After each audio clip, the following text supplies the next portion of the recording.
Hello, and welcome back to the continued orchestrated collapse of this steaming pile that we like to call our society.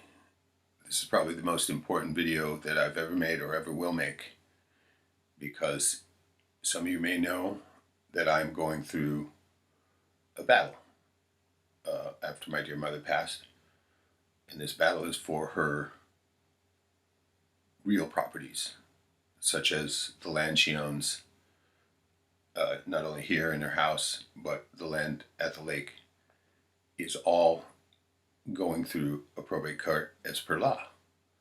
And so I found a will from her, which will be respected by the state. But if it somehow gets thrown out, then the state, it's called intestacy, and the state literally makes the decision on where it goes. Because get this is what this video is about. Something that I just read that's just literally fucking changed everything. All right, and it should change everything for you too. And this is something that you need to know if you own anything as far as real property goes. Money is not real property because it's easily lost and gone forever. So it's not real. Remember that. But here, I'm going to read from you, refer you from a book called Estates and Trusts. And this is by Gilbert Thomas Stevenson. And this guy is literally an attorney type, and that his whole life is centered around this, right? So he probably knows more about it than anybody else. But in order to understand where you think you are as an owner, you need to hear this. And it goes, I'm just going to read the most illuminating part. For the origin of our present-day estates in land, it is necessary to go back to the Norman conquest of 1066. After the Battle of Hastings that year, William the Conqueror, remember I've talked about this before, how did they become king? How did they become? Well, first of all, they steal everything from everybody else. No, it's not entirely true, because first of all, they kill everybody and steal their shit. And this is how it went down. William the Conqueror became, in theory, the owner of all the land. The natives, in surrendering, turned their land over to him, and he let them and his followers retain it on certain terms and conditions. They became his tenants. Thus, in theory, the king became the owner of all the land in the kingdom, and the people on the land his tenants. You think you own something, you don't. You are just a tenant. I'll get to that. This, in brief, is known as tenure of the land under the feudal system. This system has persisted for nearly 900 years, and in modification, or in modified form, still persists throughout the British Commonwealth. So it means it's still being used today. When the American colonies revolted, dissolved their alliance, or their allegiance to the British Crown, they established their own independent government. They, in a measure, substituted the state for the king as the ultimate owner of all the land. That is to say, the owner of the land held it subject to the ultimate ownership or dominion of the state. See, you think you own it, you don't. The state does. We see a practical application of this theory whenever land escheats to the state because of the failure of heirs. Escheats, all right? That word literally has the word cheats in it. E-S-C-H-E-A-T-S. Escheats. Cheats. Get it? And listen to this one. This is the ultimate sentence now. Thus, it is technically inaccurate to speak of a person as being owner of land or of other real property. The state is the ultimate owner. The individual is at most only the tenant. And his interest in the land or other real property is his estate. The word state still in there. Because the state's the owner, you are just the tenant. Hence the interchangeable use of the terms real property and real estate. Technically, the former refers to the land itself, the other real property. And the latter to his interest in real property. Although in everyday conversation and writing, the distinction is not observed, it is well for the student of estates and trusts to be aware of it. So there you go. I mean, there's definitely different kinds of estates and shit like that, right? It's all purposely made to be very confusing, so that way the layman will never understand it, and nobody ever will, really. Even the best attorneys still are just interpreting. And not only that, but these attorneys are all working for the state. Whether they take money from you or not, they are working for the state because, as I just said, as they just stated, you are at best a tenant. You think you have ownership, but you don't. You're not an owner. So when they say, like people like Klaus Schwab famously saying, you'll own nothing and be happy, you already own nothing. So you need to ask yourself, are you happy? Because you are at best a tenant. All you've done is basically given them enough money to be able to use that title to that land for, a temporary time, because it's eventually all going back to the state no matter what. And so if you want all your life to be worth anything in this land that you bought, you better fucking have a plan to at least let your whole legacy be passed on and retain title to the real assets. Because if you don't, and it goes in estate, the land gets sold, and you get a little bit of money, which is gone instantly, and they get to resell your land and make more money off the next poor sap that comes along, and then they do the same thing, the cycle continues. So this to me changes everything, and it should change everything for you, because I've heard, of course, about this, and it's one thing to be hearing about it as hearsay, and another thing to be studying the law and actually figuring it out, which I'm doing. Literally, this is all I've been doing, is studying the law.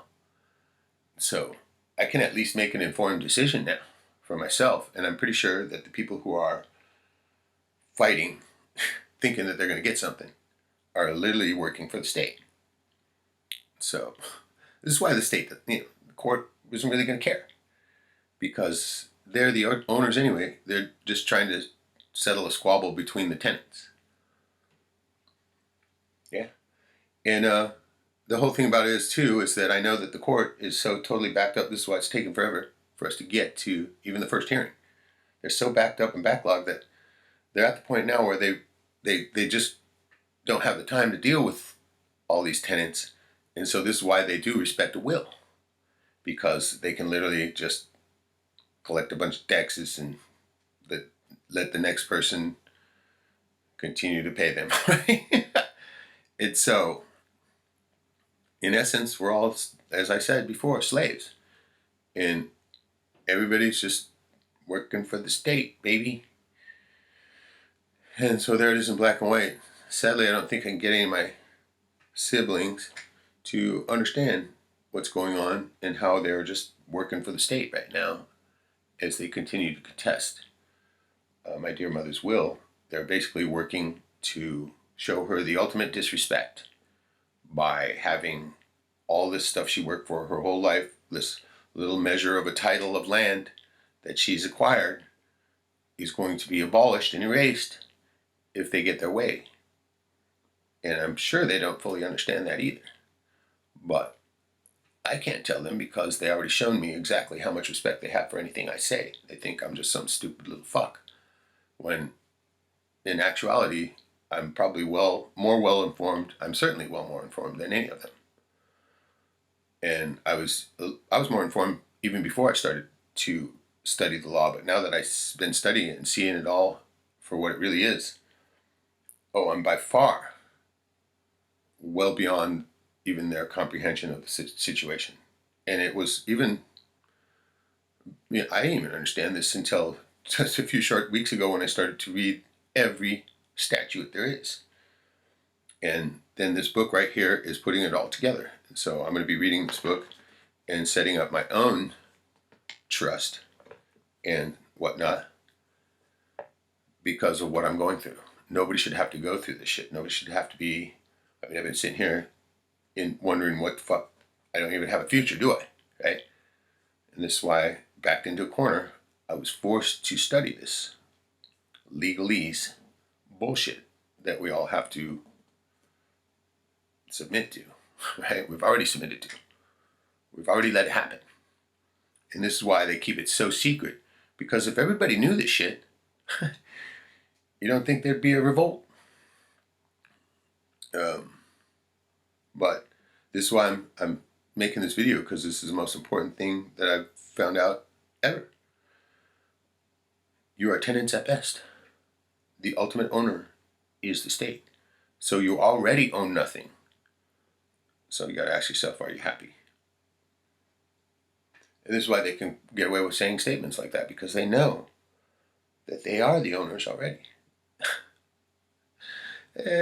You will own nothing and be happy. And they're shooting for this to happen by 2030, which is what? 2023 is almost over. We got about 6 years to enjoy what you think is ownership.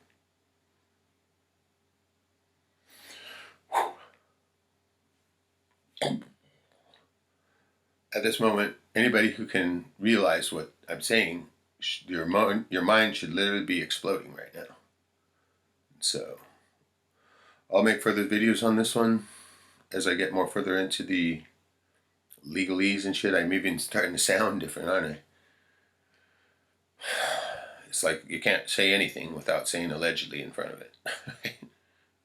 And there's a reason why they say you have the right to remain silent. Anything you say can and will be used against you. And they say that for a reason, because sure you can. So, see how long this video stays up. I'm not going to drag it on forever. You have the information now. Do with it what you will. And let me know in the comments what you think.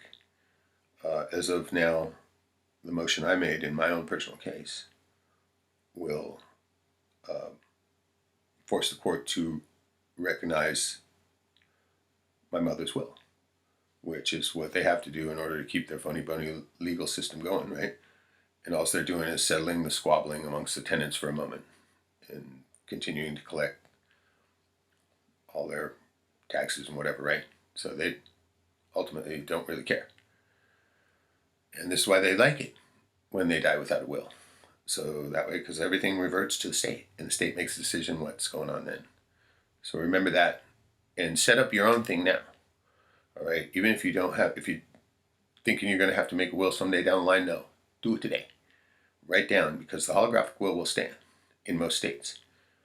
Just make sure you write it in your own handwriting and you sign it. You don't have to have 2 witnesses or not. As long as the signature and the materials portion of the will, which is where you distribute your assets, are in your own handwriting. That will normally stand. It stands very strongly here in Alaska, because there's a big, huge land and little people on it, and very few people are in the state government type thing. So they have no time to be fucking with this. So be sure that you do it for your own peace of mind. At least write down what you want to happen. Don't modify it or anything like that. Keep it in a safe place until you can make a trust, which, trust a little bit better. It's still just, a negotiation with the state, basically, but the trust at least passes to your beneficiaries the moment you pass, and they don't have to go through the probate or the court or anything like that. So the trust a little bit better than the will, but also, has each one of them is slightly different technicalities in it that could be good or bad for your situation. Nobody will know their own situation better than you. And so as I study more about this and figure out my own trust, I will, of course, be keeping you guys informed on how that goes and how you can do it to help yourself. Because, God forbid, you have an accident, something happens, and you don't have a will, boom. All your work, nothing. It's gone to nothing. Understand that. And your title to land, gone. Poof. Right? Because you don't really own it. You just negotiated a tenancy of it. And if you want your negotiation, your life's work done to stand, you got to take this very seriously, and take it seriously right now. Because you don't want to be going through the shit I've been going through for the last year and a half. Everybody hating you, right? Everybody thinks that it's me that's screwing them over. I ain't did shit. All I'm trying to do is negotiate my mom's legacy. And they think that they're going to get a little bit of money. Well, they might, but sure shit, we're all losers in the end. So, let me know what you think about this. Take this information, copy it, share it, get it out there. Please, for the love of God, do it. Because this is very important. I wouldn't be making this video or saying this if it wasn't. And you can look this up too. Thank God I have this book. Because otherwise, I would still be ignorant too. And you want to at least have the information so you can make an informed decision going forward. And remember that from this day forward too. That you don't want your beneficiaries to go through this. So, hey, love you all. Boost your immune system. And I'll see you soon.